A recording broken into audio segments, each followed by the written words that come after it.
Hey VC, it's Travis back again, this time with a thread response to my main man, Robert Z. Robert, I did get your package. The 2 books, the newspaper, and the pretty cool Goldmine magazine. Some really cool items. Thank you so much for sending those my way. Really appreciate that. Can't wait to dig into them some more. So thank you again. So anyway, Robert had a question for a thread. It was basically what great songs that are considered to be great that we just can't stand anymore. So I picked out a few, and I did put some thought into this, and I mean I think there's probably I think that my problem was I kept thinking of songs that other people might consider great, but then I don't really consider great, and I don't know. Like there's a lot of popular songs, especially like on the radio today, that I just can't stand in general. But you know, do I consider them great to begin with? Not really. But anyway, though.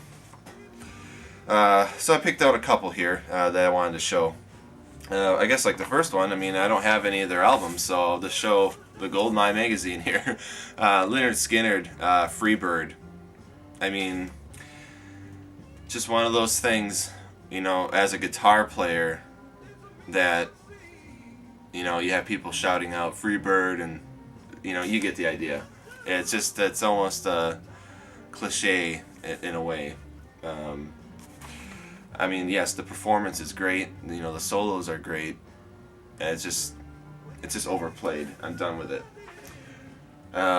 Next one I picked out. This was one of the first ones I picked out actually. It was Crocodile Rock by Elton John. I think this stems from just hearing it so much in my lifetime.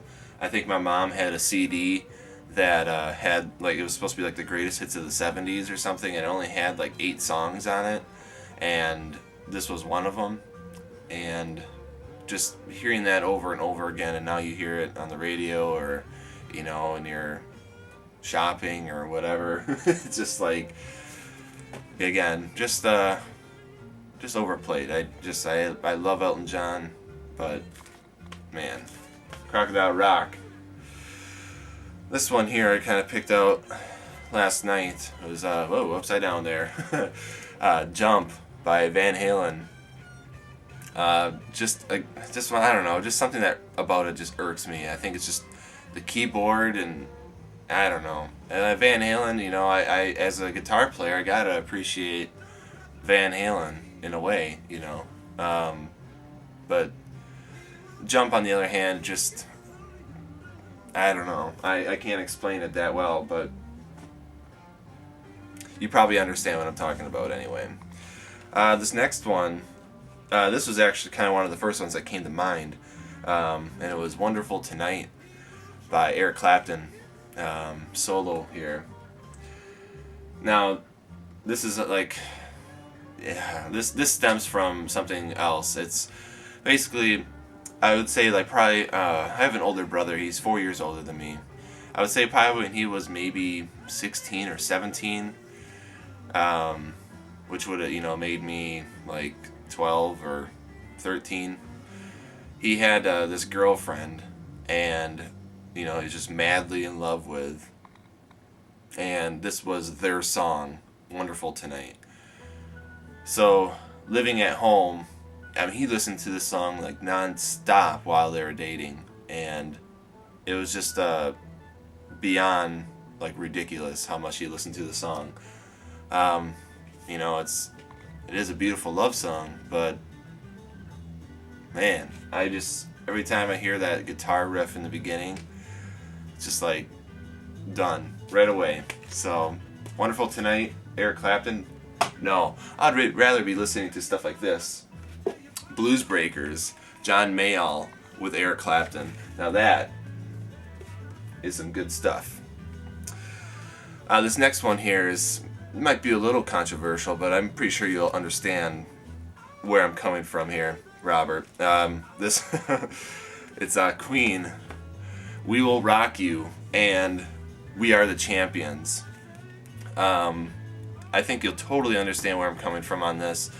Again, just the whole overplayed cliche, stadium jams, that whole, it's just like, even on like the playground when I was a kid, if we won a game of kickball, it's like we'd be running back to the school singing We Are the Champions. I mean, it's just been synonymous with, sports and all that jazz. So, just again, great performances though. I mean, if it wasn't totally ruined by, sports and stuff like that, then they would probably still be considered great songs. They are good songs. I'm not gonna deny that, but just, yeah, you know what I mean. Oh, I almost forgot the second part to Robert's thread. It was, his second question was if we could go back or go to a different time period and to experience the music and the times and kind of come of age in that era, where would that be, I guess? I've thought about this before. It's a really great question. It's just interesting to think, where could I go? For me, I guess, like, I've always thought that it would have been pretty cool to grow up in the same time period as my dad. My dad was born in 1951, so that would have made him 17 in 1968, 18 in 1969. And just, I think becoming a teenager during the time, like, when the Beatles were blowing up and Rolling Stone, all those great classic bands, just to being able to have seen them start out, and I just think that would have been just fantastic. I would have really loved that. I mean, I like music from all over the map, but I mean, my sweet spot really definitely is probably like the 1960s, 1970s stuff, and just being able to have kind of grown up in that time period would have been just amazing to me. So that'd be where I'd want to go, to relive or to live or whatever. So anyway, great questions, Robert. Really enjoyed answering some of these. So hope you're doing well. Take care and thank you. Peace.